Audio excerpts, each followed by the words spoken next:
far. I'm sorry, darling. You know, you're awfully irritating, you know you are, when you're determined to be witty at all costs. Almost supercilious. That's exactly what Elvira used to say. Well, I'm not at all surprised. I never imagined as physically triumphant as she was, that she was entirely lacking in perception. I wish you wouldn't be so facetious with the servants, Charles. It confuses them and undermines their morale. I consider that point of view retro. I don't care how you consider it. I have to run this house, and you don't. You telling if I couldn't?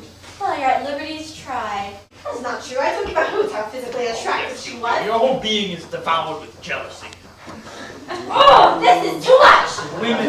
My God, what I think of women. Your view of women is academic, to say the very least of it. Just because you've always been dominated by them in the past doesn't necessarily follow you know anything about them. I have never been dominated by anyone. You were hag-ridden by your mother until you were 23. And then you got into the clutches of that Mrs. whatever her name was. I'm not interested. And then there was Elvira. She ruled you with a rod of iron. Elvira never ruled anyone. She was much too elusive. One of her greatest charms. Then there was Maud Charteris. My affair with Maud Charteris lasted exactly 7.5 weeks, and she cried all the time. Tears.